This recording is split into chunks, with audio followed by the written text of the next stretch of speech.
Movie artist association Andhra Pradesh 24 విభాగాల union నూతన దర్శకుల్ని సినీ పరిశ్రమకు పరిచయం చేస్తున్నట్లుగా ఆ యూనియన్ వ్యవస్థాపకులు సినీ దర్శకుడు దిలీప్ రాజా తెలిపారు. స్థానిక మాఏపీ కార్యాలయంలో ఆదివారం ఏర్పాటు చేసిన విలేకరుల సమావేశంలో మాఏపీ 2 వ్యవస్థాపకులు సినీ దర్శకుడు దిలీప్ రాజా మాట్లాడారు.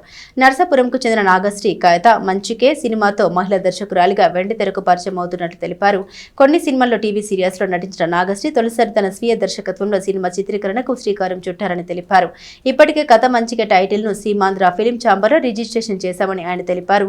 సబ్సిడీ కోసం ఎఫ్డీసీలో శ్రీజా క్రియేషన్స్ బ్యానర్ ను ప్రభుత్వ రికార్డులో నమోదు చేసుకున్నట్లుగా ఆయన పేర్కొన్నారు. కొత్త సినిమాకు తన పూర్తి సహాయ సహకారాలు అందిస్తున్నట్లు దిలీప్ రాజా ప్రకటించారు.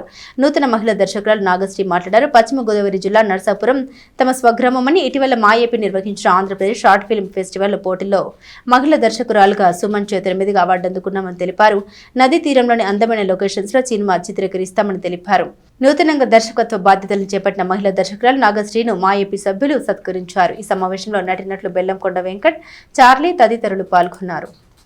She has a lot of interest to do direction. సినిమాకి డైరెక్షన్ చేయాలి అన్న ఆలోచనతో నన్ను సంప్రదించడం, దానికి వెంటనే ఆవిడ కథ తయారు చేసుకుని ఇక్కడికి రావటం జరిగింది. సినిమా పేరు కథ మంచికే. కథ కంచికే అంటారు కదా, ఇది కంచికే కాదు, మంచికే. కథ కూడా కాదు, కథ మామూలు కథ మంచికే. ఆవిడ తీస్తున్న సినిమా పేరు కథ మంచికే. ఇది ఇట్స్ ఎ డిఫరెంట్ కాన్సెప్ట్. ఒక యంగ్ మ్యాన్ ఓ 45+ ఉన్న ఆవిడని ప్రేమించడం, it's a different love track. నేను స్టోరీ విన్నాను, దాని గురించి ఆవిడ చెప్తారు. తర్వాత ఈ మాఏపీ నుంచి ఇలా వెళుతున్న సందర్భంగా మేము మా పూర్తి సహాయ సహకారాలని అందించాలని నిర్ణయం తీసుకున్నాం. ఎందుకంటే మాకున్న లైట్స్ కానీ మాకున్న ఎక్విప్మెంట్స్ కానీ మేము ఆవిడకి ఫ్రీ ఆఫ్ కాస్ట్ ఇవ్వదలుచుకున్నాం. మా పూర్తి సహాయ సహకారాలు ఇస్తాం. నిన్నే టైటిల్ కూడా రిజిస్ట్రేషన్ చేసి ఇచ్చాం. మరి రేపు సెన్సార్ చేయడానికి కూడా నేను సెన్సార్కి పంపించే అధికారం నాకు ఉంది కాబట్టి, గవర్నమెంట్ ఆఫ్ ఇండియా నాకు అధికారం ఇచ్చారు కాబట్టి, ల్యాబ్ లెటరు, డ్యూరేషన్ లెటరు సెన్సార్కి పంపించే అధికారం నాకు ఉంది కాబట్టి మా ద్వారానే సెన్సార్కి కూడా వెళ్ళి సినిమా ప్రజల్లోకి వస్తుంది. చాలామంది చిన్న చిన్న కెమెరాలు పెట్టుకుని మేము సినిమా తీస్తున్నామని చెప్పుకుంటూ ఉంటారు. అట్లాంటి వాళ్ళు జనం దగ్గర డబ్బులు కూడా వసూలు చేస్తున్నారు ఈ మధ్యకాలంలో. ప్రజలు అప్రమత్తంగా ఉండాలి. సినిమాకి డబ్బులు తీసుకుని ఎవరు సినిమాలు తీయరు. సినిమాలు నిజంగా తీసేవాళ్ళు డబ్బులు ఆర్టిస్టులకు ఇస్తారు. అది ఒక్కటి గమనించుకోవాలి. ఈ ఛానల్ చూసే ప్రేక్షకులు మోసపోకండి. ఎందుకంటే అలాంటివి రిలీజ్ అయ్యే సినిమాలు కాదవి. రిలీజ్ అయ్యే సినిమాలు తీయండి, పేరు తెచ్చుకోండి, తెనాలి పేరుని ఇంకా పైకి వచ్చేలాగా చేయండి. తెనాల్లో 10 మంది డైరెక్టర్లు తయారయ్యి 10 మంది 10 సినిమాలు తీస్తే మొట్టమొదట ఆనందించేవాళ్ళు నేనే. ఎందుకంటే ఏపీలో సినిమా పరిశ్రమ రావాలి, అభివృద్ధి కావాలి, స్థిరపడాలని. మీ కమిట్మెంట్ ఉంటే ఎవరైనా తీయచ్చండి అని ఎంకరేజ్మెంట్ సార్ ముందుకు రావడానికి. అంటే చాలామందిని అడుగుతూ ఉంటాం, సినిమా తీయాలనుకుంటున్నాం ఏంటి అంటే, ఒకళ్ళు అంటారు ఇన్ని కోట్లు అవుతాయి, లేదంటే ఇన్ని అవుతాయి, లేదు మోసం చేస్తారు, ఇన్ని డబ్బులు పెట్టాలా, ఇలా చాలా వింటూ ఉంటాం. అలా కాకుండా ఒక ధైర్యాన్ని సార్ వాళ్ళు కలిగిందండి, అందుకు ముందుకు రాగలిగాను. ఫ్యామిలీ సపోర్ట్ కూడా ఉంది. ఇంకా అందరికీ ఉంటుంది, కళాకారుల్లో తపన ఉంటుంది, ఏదో ఒకటి చేయాలని.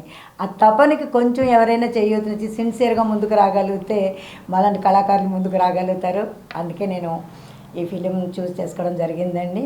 నాకు అన్నీ ఎలాగ అప్లై చేయాలని చెప్పి నాకు టైటిల్ కూడా రిజిస్టర్ అయిపోయింది. నిన్న సార్ చెప్పారు ఇప్పుడు కథ మంచికే. అది చెప్పాలంటే లవ్ స్టోరీయే, ఫ్యామిలీ లవ్ స్టోరీ. ఇప్పుడున్న సొసైటీలో ఉన్న పరిస్థితులు అవగాహన చేసుకొని వాటికి అనుబంధంగా ఈ స్టోరీని ముందుకు తీసుకువెళ్తున్నాను. మార్పు అనేది ఎప్పుడు మంచిదే కాబట్టి మా కథ మంచిదే అని టైటిల్ పెట్టుకోవడం జరిగింది.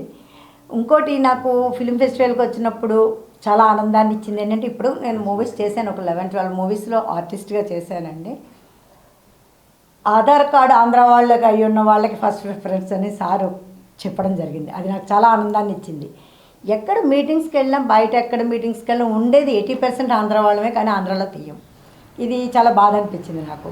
ఎందుకు టాలెంట్ ఉన్నప్పుడు మనం ఇక్కడ చూపించుకోవాలి. ఇంత మంచి లొకేషన్స్ ఉన్నాయి, అటు మా ఈస్ట్ గోదావరి, అటు గోదావరి, ఇటు కానీ అండ్ ఆంధ్ర ప్యారిస్ అని చెప్పుకునే తెనాలి కానీ చుట్టుపక్కల కొంచెం వెళ్ళగలిగితే మంచి మంచి లొకేషన్స్ కూడా మనకు ఉన్నాయి. మనం ఏ ప్రాంతాల్లోనే తీసుకొని ఎవరు తీయని ప్లేసెస్ కూడా లొకేషన్స్ మనం సెలెక్ట్ చేసుకోవచ్చు. ఇక్కడ కొండలు కానీ ఇవి కానీ గుంటూరు దగ్గర కొండవీడి కానీ ఇవన్నీ చూస్తే నాకు లొకేషన్స్కి వెళ్తే నాకు చాలా హ్యాపీ అనిపించింది. అందువల్ల ఆంధ్ర దాటి బయటకు వెళ్ళండి.